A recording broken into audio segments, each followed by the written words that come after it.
Bismillahirrahmanirrahim. My name is Muhammad Umair, and today we shall discuss the activity from grade 7, which is investigating how solubility is affected by temperature. Activity 6.4. इसमें हमने देखना है कि जो solubility होती है वो किस तरह से टेम्परेचर के साथ अफेक्ट होती रहती है। इस एक्टिविटी में जो हमें मटेरियल रिक्वायर्ड है उसमें टेस्ट ट्यूब और टेस्ट ट्यूब स्पैटुला, ये स्पैटुला आ गया हमारे पास, और इसके बाद कॉपर टू सल्फेट क्रिस्टल्स। ये आप देख सकते हैं कि हमारे पास कॉपर सल्फेट मौजूद है, और ग्लास रॉड चाहिए, दिस इज़ ग्लास रॉड। इसके बाद बंसर बर्नर जो कि यहाँ पर मौजूद है to heat the test tube और the solution. And next one is test tube holder. Test tube holder भी मौजूद है, थर्मोमीटर भी मौजूद है, और टेस्ट ट्यूब रैक भी मौजूद है। अब इसमें स्टेप नंबर 1 में वो हमें कह रहे हैं कि half fill a test tube with water at room temperature, कि आप एक टेस्ट ट्यूब लें और उसको आप जो है वो हाफ फिल कर लें पानी के साथ।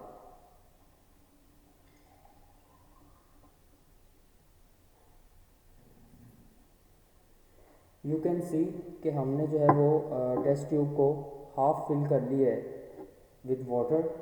नेक्स्ट स्टेप में वो हमें कहता है add 1 spatula of copper two sulphate crystals to water in test tube. एक चम्मच कॉपर सल्फेट जो है वो आपने ऐड करनी है इस टेस्ट ट्यूब के अंदर।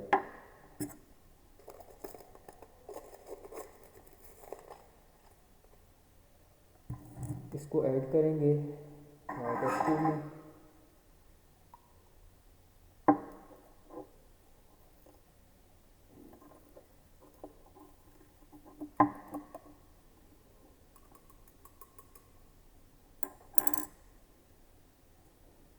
और फिर वो कहते हैं straight gently with a glass rod until all the copper two sulphate crystals dissolve, कि ग्लास रॉड के साथ अब हमने इसको मिक्सअप करना है।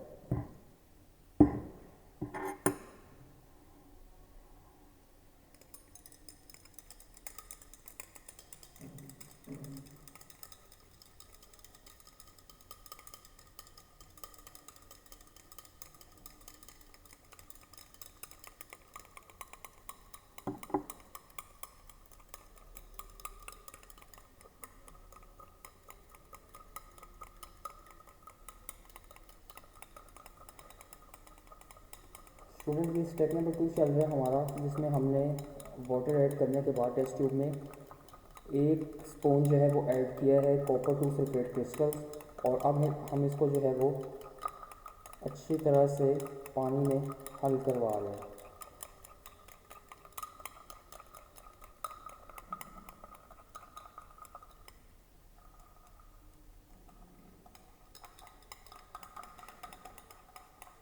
नंबर 3 स्टेप में वो कहते हैं कि continue adding copper two sulphate crystals to the water one spatula at a time and stirring each time, do this until no more crystals can dissolve so as to make a saturated solution. कि हमने इस solution को saturated करना है किस तरह से, कि हम मज़ीद इसमें 1 बाई 1 करके जो है वो मज़ीद चम्मच इसमें कॉपर सल्फेट के ऐड करते जाएंगे, और तब तक करेंगे जब तक वो मज़ीद इस वाटर के अंदर डिज़ोल्व ना हो सके।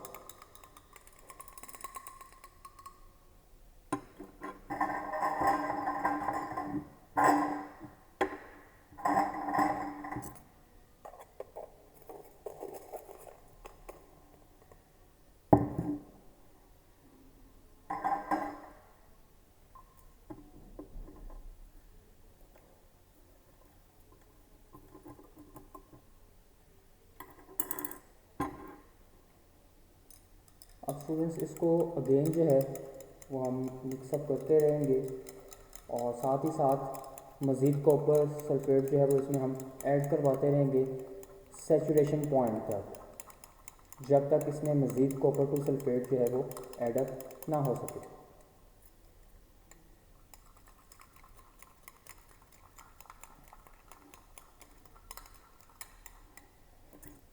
मज़ीद कॉपर टू सल्फेट जो है वो इसमें हम ऐड करने लगे हैं।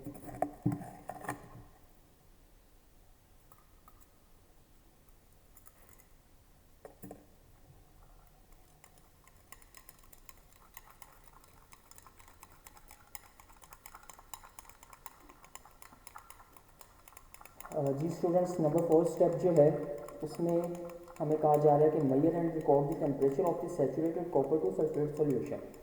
अब हमने इस टेस्ट ट्यूब का जो टेम्परेचर है, मींस के जो इनसाइड इसकी हमारे पास एक सॉल्यूशन आ गया है after dissolving the copper two sulphate in the water. अब हमने उस सॉल्यूशन का टेम्परेचर चेक करना है।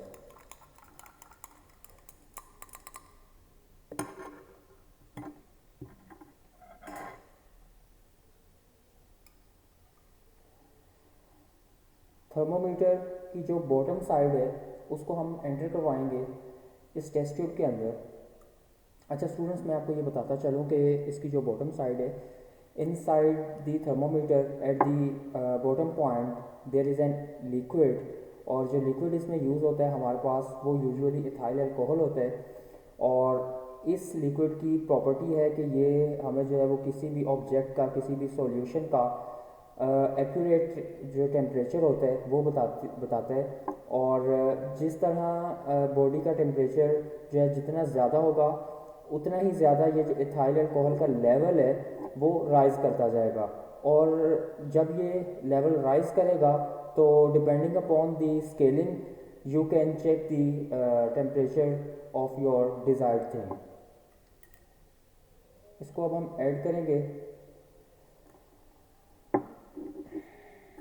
लेट्स सी के कितना टेम्परेचर जो है वो थर्मामीटर रिकॉर्ड करता है।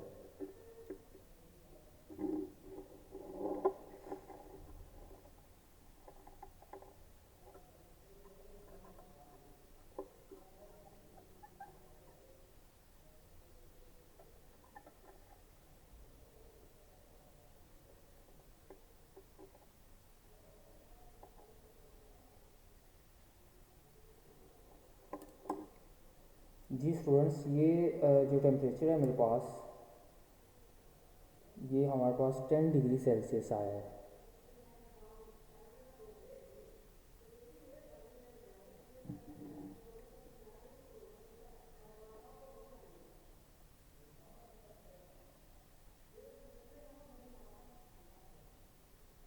टेन डिग्री सेल्सियस टेम्परेचर है और इसको आपने जो है वो नोट डाउन कर लेना है। इसके बाद फिर स्टेप में वो हमें कह रहा है कि heat the saturated copper two sulphate solution with bunsen burner. अब हमने इसको बंसन बर्नर के हेल्प से हीट अप करना है इस टेस्ट ट्यूब को, और इसको हम बंसन बर्नर को जला लेंगे।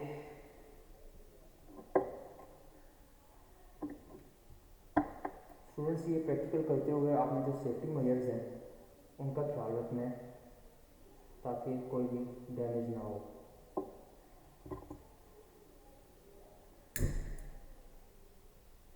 जी, ये बंसन बर्नर जो है वो हमारे पास चल चुका है और इसकी जो फ्लेम है उसको हम कम करेंगे ताकि एक मॉडरेट लेवल पे इसको ला के हम जो है वो टेस्ट ट्यूब को हीट अप करवा सकें।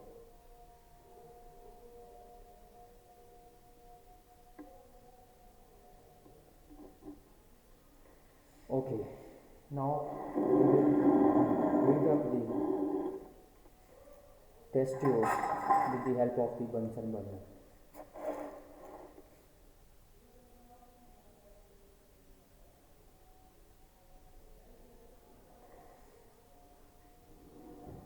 टेस्ट ट्यूब को हम जो है वो टेस्ट ट्यूब होल्डर का यूज़ करके इसको होल्ड कर लेते हैं ताकि जब ये हीट अप हो तो अच्छे से जो इसके अंदर कॉपर टू सल्फेट हमने ऐड किया है वो अच्छे से डिज़ोल्व हो जाए वाटर के अंदर।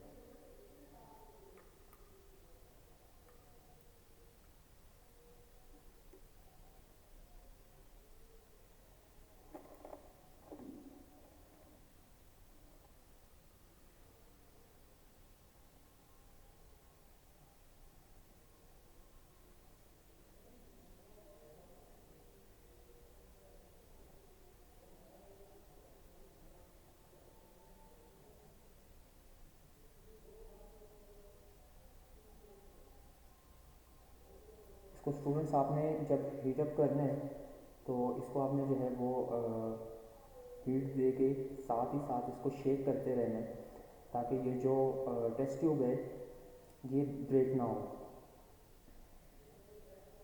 कॉन्टीन्यूसली आपने इसको हीट नहीं करना, क्योंकि ये जो ग्लास है ये ब्रेक कर सकते हैं।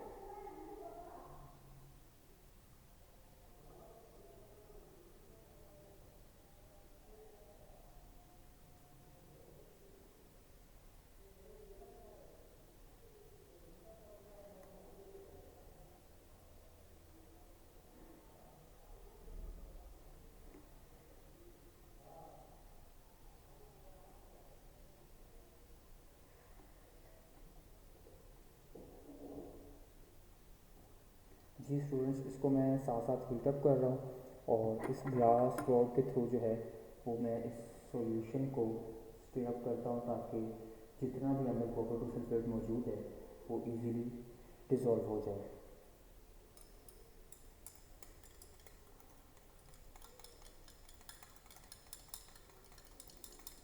जैसे ही हम सोल्यूशन को हीटअप करते हैं, आपको पता है कि इंटरमोलिकुलर फोर्सेस मौजूद होती हैं, और हीटअप करने पे जो मॉलिक्यूल्स होते हैं वो अपनी पोजीशन से जो है वो मूव करना स्टार्ट कर देते हैं, और जैसे ही उनमें मूवमेंट स्टार्ट होती है मॉलिक्यूल्स में, तो वो जो हम इसमें ऐड करते हैं सॉल्वेंट को,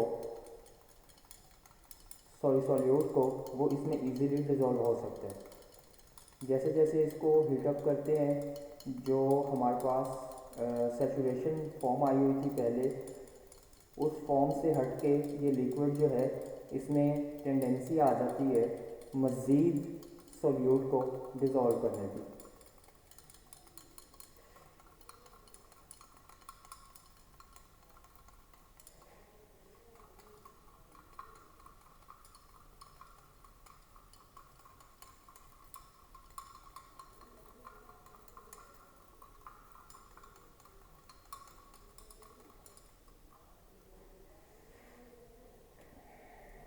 इसके बाद वो हमें क्वेश्चन कर रहा है कि what happens to the excess copper two sulphate crystals at the bottom of the test tube as the temperature increases.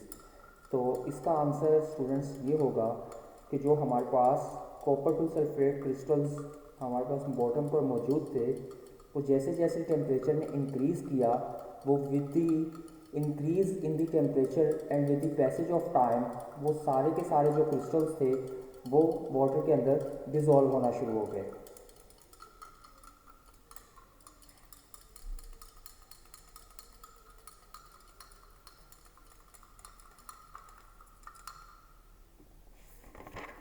Next student वो हमें कह रहे हैं stop heating, measure and record the temperature of the warm copper 2 sulfate solution.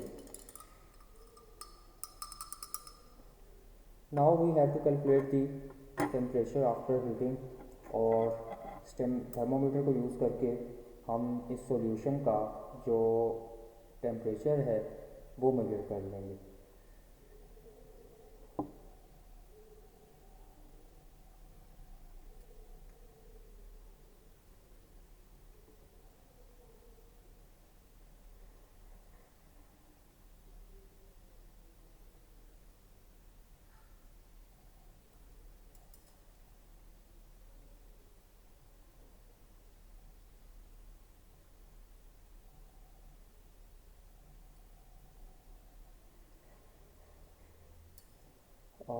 Students, जो हमारे पास temperature आया है it's approximately 71 degree Celsius. Now you can note down the temperature depending upon your observation. हमारे पास जो टेम्परेचर है वो 71 degree Celsius है। Next वो हमें कहता है कि add 1 more spatula of copper two sulphate crystals to warm solution and state do the crystals dissolve, कि अब आपने मज़ीद फिर से कॉपर टू सल्फेट को ऐड करना है इस वार्म अप सॉल्यूशन में, और इसको जेंटली स्टिर करना है और देखना है, ऑब्ज़र्व करना है कि क्या ये मज़ीद क्रिस्टल इसमें डिज़ोल्व होंगे या नहीं।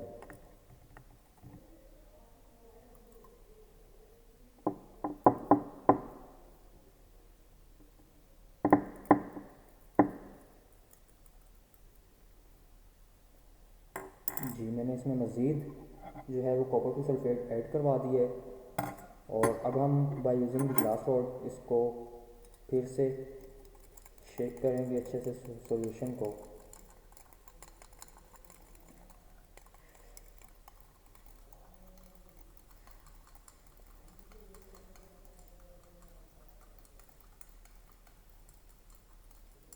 स्टेप नंबर 8 में वो कह रहा है कि continue adding copper two sulphate crystals to the warm solution one spatula at a time and stirring each time.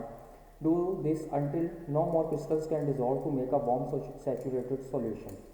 वो कह रहे हैं कि इसमें आप क्रिस्टल्स जो है कॉपर टू सल्फेट के उनको ऐड करते जाएं अनटिल और अनलेस वो स्टेज आ जाए हमारे पास कि जब मज़ीद जो क्रिस्टल्स हैं वो इस वार्म सैचुरेटेड सॉल्यूशन में डिज़ोल्व ना हो। ये स्टूडेंट्स जो अभी मैंने 1 स्पून ऐड किया था कॉपर टू सल्फेट वो इसमें डिज़ोल्व हो चुका है due to the increase in its temperature. अब हम मज़ीद जो कॉपर टू सल्फेट है उसको हम इसमें ऐड करवाएंगे और देखेंगे कि कब तक ये कॉपर टू सल्फेट को सॉल्यूशन डिज़ोल्व करता रहेगा। 1 2 2.5। ओके स्टूडेंट्स, मैंने 2.5 स्पून इसमें फर्दर मज़ीद ऐड कर दिए हैं और अब इसको मैं फिर से स्टिरअप कर रहा हूँ।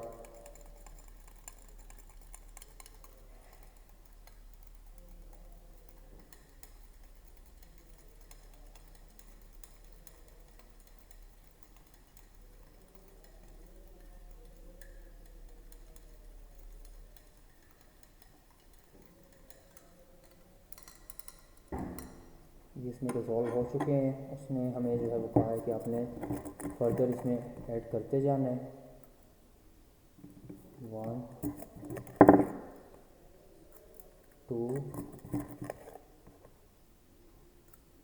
3। फिर से इसको स्टिर कर लेंगे।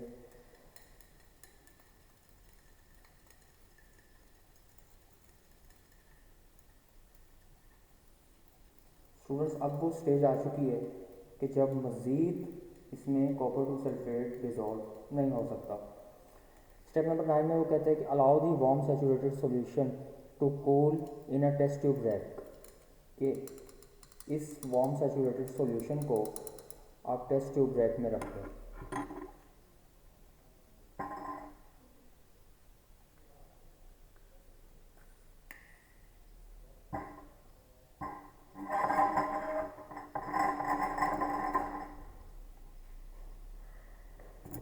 जी स्टूडेंट्स, इसको हमने टेस्ट ट्यूब रैक में रख दिया टेस्ट ट्यूब को और इसके बाद वो हमसे पूछ रहे हैं what do you observe in the test tube after the solution has cooled, explain your observation. हमने यहाँ पर अपनी ऑब्जर्वेशन को एक्सप्लेन करना है after the test tube will be cool down. और नेक्स्ट वो हमसे पूछता है from your observations infer how the solubility of copper two sulphate is affected by temperature.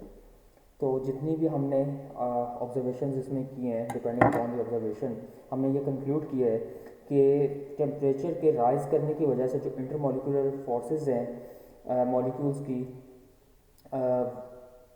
वो जो हम इसमें ऐड करवा रहे हैं कॉपर टू सल्फेट, वो सिर्फ़ और सिर्फ तब इसमें मज़ीद ऐड हो सकता है जब हम इस सॉल्यूशन को हीट अप करते रहें, क्योंकि जैसे जैसे हम इसको हीट अप करेंगे इसके जो मॉलिक्यूल्स हैं वो मोशन में आ जाएंगे और उनकी जो काइनेटिक एनर्जी है वो भी इंक्रीज़ कर जाएगी, क्योंकि जो काइनेटिक एनर्जी होती है मॉलिक्यूल्स की वो डायरेक्टली प्रोपोर्शनल होती है टेम्परेचर के। जैसे जैसे टेम्परेचर इंक्रीज़ करेगा काइनेटिक एनर्जी भी इंक्रीज़ करती जाएगी और उनकी मूवमेंट की वजह से वो अलाउ करेंगे मज़ीद कॉपर टू सल्फेट को डिज़ोल्व होने के लिए। तो जैसे जैसे as the temperature will increase the tendency of the solution will allow to dissolve more copper to sulfate in it।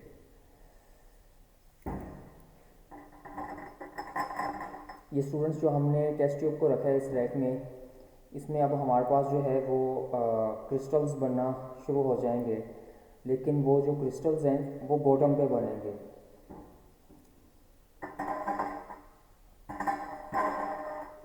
Test tube जो है वो कूल डाउन होना शुरू हो गई है, और कुछ देर के बाद आप देखेंगे कि इस टेस्ट ट्यूब की बॉटम में कॉपर टू सल्फेट के जो क्रिस्टल्स है वो बनना स्टार्ट हो जाएंगे.